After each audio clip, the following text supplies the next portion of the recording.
साथियों,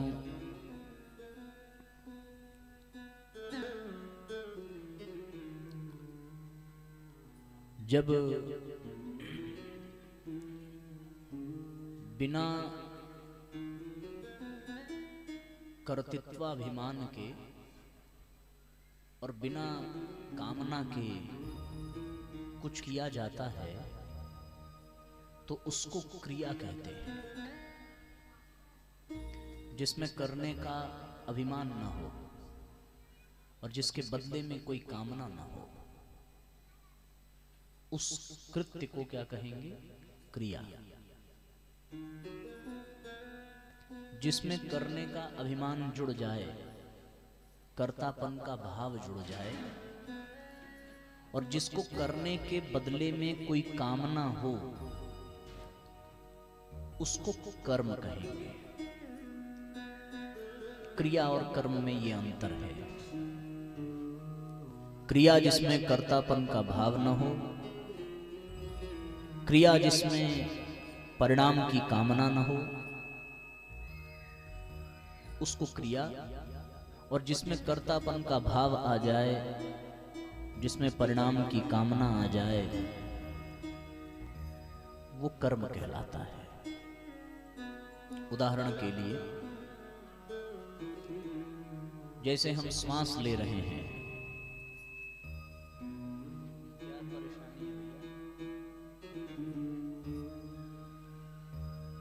हरिओम ओम। तो जैसे हम श्वास ले रहे हैं, इसमें कर्तापन का भाव नहीं है हमारे भीतर और न बदले में कोई कामना है। ये कर्तृत्वाभिमान के बिना ही ये क्रम चल रहा है।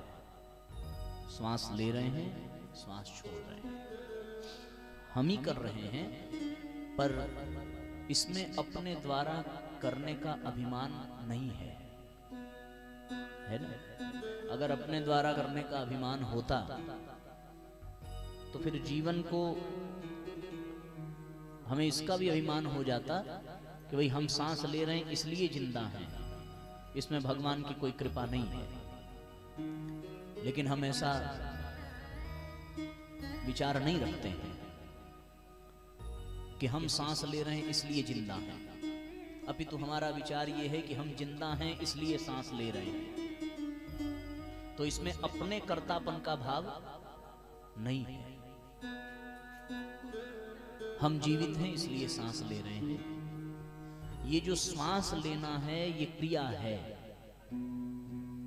क्योंकि इसके बदले में हमारी कोई कामना नहीं है। हमारा हृदय धड़क रहा है, धड़कन में हमारा अपना कर्तापन का भाव नहीं है, पर वो हो रहा है, सो वो क्रिया है।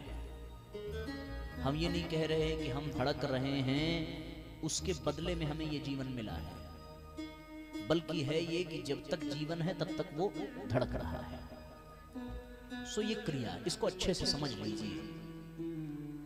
जिसमें कर्तापन का भाव न हो और जिसमें कोई कामना न हो, उसको क्रिया कहते हैं। अब कुछ किया और उसमें ये भाव आ गया कि ये हमने किया, अपने करने का भाव आ गया, हमारा भाव उससे जुड़ गया। हम न करते तो न हो पाता। ये मकान हमने बनाया, सो अब मकान बनाने में हमारा कर्तापन का भाव जुड़ा, तो ये हमारे लिए कर्म बन गया।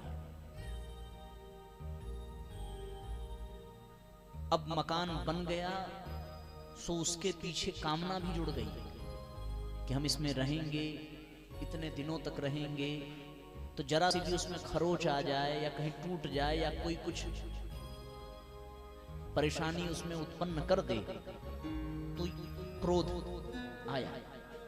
क्रोध इसलिए नहीं आया कि मकान बनाया था, क्रोध इसलिए आया क्योंकि उससे कामना जुड़ गई। जैसे दीवार पुतवा दी, तो अब दीवार पुतवाई, वो पूछेगा भैया किसने पुतवाई? स्वाभाविक है जो मालिक होगा कहेगा कि हाँ हमने पुतवाई। ये जो हमने अपने पन का, कर्तापन का जो भाव जुड़ा, तो उससे कामना भी जुड़ गई कि अब पुतवा दिया तो ये गंदी नहीं होनी चाहिए। कोई बच्चा अगर जाकर के कलम चला दे या कोई गंदगी उसमें लग जाए या उसके रंग पर कोई दाग लग जाए, तो ये कामना ये हमने कराया, मेरे द्वारा हुआ, इस कामना के कारण फिर हमारे पास जो है क्रोध आ जाता है। सो ये कर्म बन जाता है, जिसमें कामना जुड़ जाए, जिसमें करने का भाव जुड़ जाए, अपने कर्तापन का। भगवान का भाव जुड़ जाए तो वो कर्म नहीं है, वो क्रिया है, सहज। लेकिन अपना भाव जुड़ जाए तो वो कर्म है।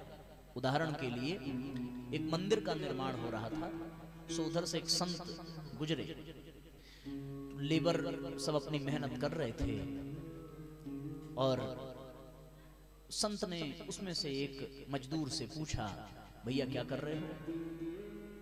तो उसने ईंटा वगैरह ढो रहा था, झल्लाते हुए कहा, दिखाई नहीं देता बाबा जी, पसीने से लथपथ हैं, बड़ी मेहनत पड़ती है तब जाकर के 500-600 रुपए दिन भर में मिल पाते हैं। आपको क्या, आप तो बस भिक्षाम दे ही आपको मिल जाएगा, पर हमसे पूछो।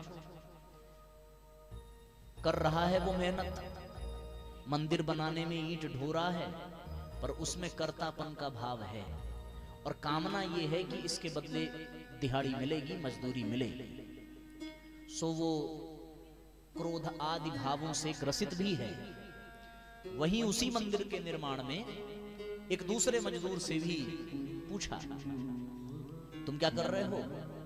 सो उस मजदूर ने कहा, बड़ा सौभाग्य है हमारा, भगवान का घर बन रहा है और भगवान ने इसमें सहयोग लेने के लिए हमारा चयन किया है। सो भगवान के घर में कुछ सहयोग भी हो जा रहा है और भगवान की कृपा से बदले में जो मिल जाता है उससे हमारा घर भी चल जाता है। काम दोनों कर रहे हैं, उसी मंदिर का निर्माण, उसी लक्ष्य, उसी उद्देश्य के साथ, पर भाव बदल गया।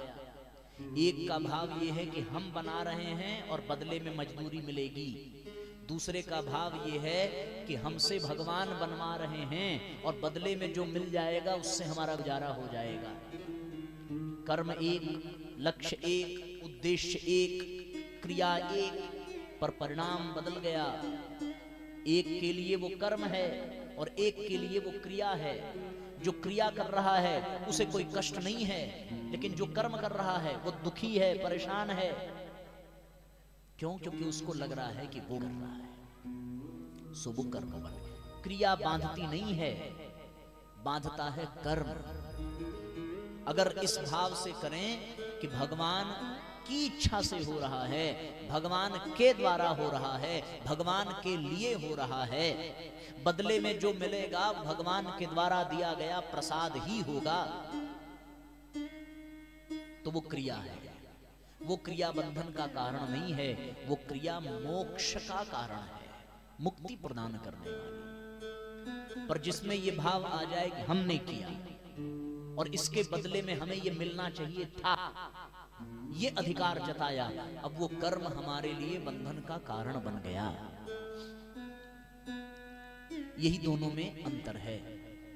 अब एक और बात इसमें हम जोड़ना चाहते हैं। देखो भैया, कर्म सामान्य मनुष्य करता है, करने के पीछे उसका कर्तापन का भाव होता है और बदले में वो कुछ तो कामना करता है। विवाह करेगा तो सुख की कामना करेगा, ये समझेगा कि हमारी पत्नी है, ये हमारी है, अपनेपन का भाव आया। अपनेपन का भाव, अपनत्व का भाव, दोनों में अंतर है। अपनत्व का संबंध आत्मीयता से है, अपनेपन का संबंध जो है मन से है। ये मेरी है, ये मेरा है, ये मैं, मेरा, ये अपनापन है, ये अपनत्व नहीं है। अपनत्व का आत्मीय भाव होता है। सो ये मेरी है, ये मेरा है, और मेरी है तो इसे ऐसे रहना चाहिए, इसे ऐसा करना चाहिए। ये अपनेपन का जो अधिकार हो गया, ये कर्म है। फिर अब इसी भाव को बदल दिया जाए कि ये भगवान की कृपा से मिली है, भगवान की बेटी है, या पति को ये कहें भगवान का अंश है, जो ये करेंगे हमारे लिए कल्याणकारी होगा। सो ये क्रिया है। उसी एक कर्म में ये दोनों घटनाएं घट सकती हैं। वही कर्म जो हम कर रहे हैं वो हमारे लिए बंधन का भी कारण बन जाएगा और वही हमारे लिए मुक्ति का भी कारण बन जाएगा। वही कर्म वही क्रिया। जैसे हम झाड़ू लगा रहे हैं, सो हमारे झाड़ू लगाने में ये भाव है कि ये हम साफ कर रहे हैं। अब इसमें दिक्कत क्या आएगी, अगर ये लगेगा कि सवेरे से हम साफ कर रहे हैं, ठीक, तो कोई आकर के अगर गंदा कर दे तो उसके ऊपर आदमी बरस पड़ेगा। क्यों? क्योंकि उसमें कर्तापन का भाव है। पर गोपियां अगर घर साफ कर रही हैं तो वो चाहती हैं कि हम कर रहे हैं तो कन्हैया आ जाएं। वो इसलिए नहीं कर रही हैं कि हम कर रहे हैं या अपने घर वालों के लिए कर रहे हैं या गंदगी हटाने के लिए कर रहे हैं। उनके मन में ये भाव है कि हम भगवान के लिए कर रहे हैं, कि कहीं कान्हा आ जाए और हमारा गंदा रह जाए तो वो लौट के वापस चला जाएगा। सो वो भगवान के लिए कर रही है। तो उसमें अगर कोई व्यवधान आवेगा तो वो भगवान की इच्छा ही मान करके आदमी संतोष करेगा। उसमें फिर कर्तापन का भाव नहीं होगा। एक हो गई क्रिया, एक हो गया कर्म। अपनेपन का भाव हो, कामना हो तो ये कर्म, अपनेपन का भाव न हो, कामना न हो तो ये क्रिया। अब अपनेपन का भाव कामना से रहित यानी कर्तृत्वाभिमान से रहित, कामना से रहित और दिव्य, जिसमें केवल और केवल दूसरों का हित हो। फिर से ध्यान से सुनेंगे कि कर्तापन का भाव न हो, कामना भी न हो और उद्देश्य हो उसमें सबके हित का, सबके कल्याण का। तो इसको न क्रिया कहते हैं, इसको न कर्म कहते हैं, इसको लीला कहते हैं। इसको क्या कहते हैं? लीला। जैसे हम लोग कहते हैं ना भगवान की बड़ी लीला है। लीला का तात्पर्य क्या है? क्रिया में जो हो रहा है, कर्म में जो हो रहा है और लीला में जो हो रहा है, तीनों में अंतर है। क्रिया कामना रहित है, कर्म कामना से युक्त है और लीला में केवल और केवल दूसरों का उद्देश्य है।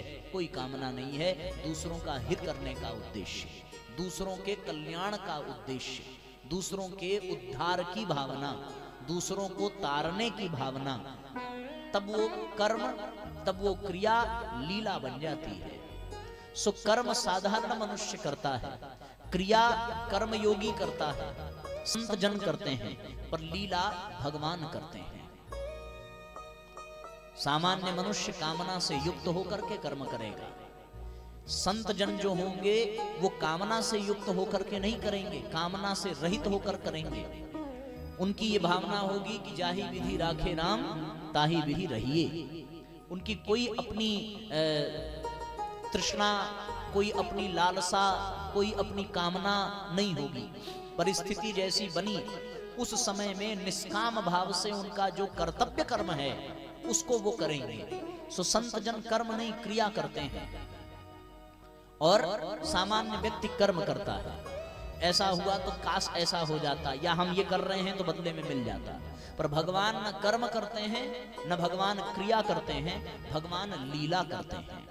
और लीला का तात्पर्य कि उसमें कोई कामना नहीं है बदले में भगवान को, उसमें भगवान का अपना कर्तापन का भाव भी नहीं है। उसमें तो केवल ये है कि ये दूसरे के हित, दूसरे के कल्याण और दूसरे के उद्धार के लिए हो रहा है। सो भगवान अगर भोजन भी कर रहे हैं तो केवल और केवल किसी के उद्धार के लिए। भगवान यदि सो कर के जगे हैं तो केवल और केवल किसी के उद्धार के लिए। भगवान ने किसी का प्रसाद ग्रहण किया तो केवल उसके उद्धार के लिए। इसमें भगवान को उसकी आवश्यकता ही नहीं है, भगवान को उसकी कामना ही नहीं है। भगवान अगर यशोदा मैया के स्तनों का दुग्धपान करते हैं तो उसमें ये भाव नहीं है कि हम पिएंगे, हमें अच्छा लगेगा, हमारा पेट भरेगा। उसमें भी ये भाव है कि यशोदा मैया का उद्धार करना है। सामान्य व्यक्ति भूख से दूध पाना चाहेगा, संत जन होंगे मिला तो ठीक, न मिला तो ठीक, पर भगवान मिलेगा, मिलना चाहिए। और इसलिए मिलना चाहिए क्योंकि इससे मैया यशोदा का उद्धार करना है, ये भाव है। बात समझ में आ रही है ना? लीला में, कर्म में और क्रिया में क्या अंतर है? ये काम हम भी कर सकते हैं। हम जो कर रहे हैं उसमें केवल और केवल दूसरे के हित का उद्देश्य हो, दूसरों के कल्याण की भावना हो, तो वो हमारे लिए लीला बन जाएगा, फिर वो कर्म नहीं होगा, फिर हमारा वो कर्म दिव्य कर्म कहलाएगा। जन्म कर्म चमे दिव्यम, जो गीता में भगवान कहते हैं। तो भगवान के जन्म, भगवान के कर्म दिव्य क्यों हैं? इसलिए दिव्य हैं क्योंकि वो कर्मवश जन्म नहीं लेकर के आ रहे हैं, वो जन्म भी ले रहे हैं, अवतार भी ले रहे हैं तो दूसरों के कल्याण के लिए, और वो कर्म भी कर रहे हैं तो दूसरों के कल्याण के लिए। गाय चराने जा रहे हैं तो क्या भगवान का मन कर रहा है क्या गाय चराने का? उनके लिए कोई मनोरंजन थोड़ी है गाय चराना। न उनको कोई गाय पसंद है, न किसी गाय से बहुत मोह है, वो तो मोह से परे हैं। जो मोह से परे हो उसी को कहते हैं, जिसमें मोह न हो, मोह न, वही कौन है? मोहन। जो मोह से परे हो उसी को मोहन कहते हैं। और जो मोह में न पड़े बल्कि दूसरों के मन को मोह ले, वो हो गया मनमोहन। तो भगवान का ये नाम मनमोहन है, ये मोह से परे हैं। तो मोह के कारण वो गाय नहीं चराते, वो गाय चराते हैं ग्वाल बालों का उद्धार करने के लिए, वो गाय चराते हैं गायों का उद्धार करने के लिए, वो गाय चराते हैं गौ चराने के बहाने आने वाले दुष्टों का संहार करने के लिए। भगवान का ये उद्देश्य है। तो इसलिए ये भगवान की लीला कही जाती है। लीला में, कर्म में यही अंतर है और यही क्रिया में अंतर है। हम भी अपने कर्म को क्रिया और क्रिया से लीला की यात्रा संपन्न कर सकते हैं। भगवान केवल भक्तों के लिए, केवल संत जनों के लिए, केवल प्रियजनों के लिए ही कुछ करते हैं, और जो करते हैं वो कर्म नहीं है, वो क्या है? वो लीला है। लीला रूप बनाते हैं तो लीला के क्रम नहीं। ये भगवान की लीला है, रूप धारण कर लेना। कभी मछली का रूप बना लेना, कभी कछुए का रूप बना लेना, कभी नरसिंह का रूप बना लेना, कभी वामन का रूप बना लेना, कभी राम, कभी कृष्ण। ये जो रूप भगवान बनाते, इसमें भी ये लीला है भगवान की। उनको आवश्यकता नहीं है। हम कोई भेष धारण करेंगे तो हमें आवश्यकता है। हमें कथावाचक बनना है तो हम चंदन लगाने का भेष धारण करेंगे, ये उपवस्त्र पहनेंगे, फिर ये पीले रंग का होना चाहिए। ये लीला नहीं हो सकती। ये क्या है? ये हमारा वेशभूषा है, हमारे प्रोफेशन के अनुसार, हमारे कर्म के अनुसार। सो हम अपने कर्म को अच्छे से करने के लिए इस परिधान को धारण कर रहे हैं। पर भगवान अब ये पहने तो भगवान कर्म करने के लिए नहीं, भगवान लीला करने के लिए।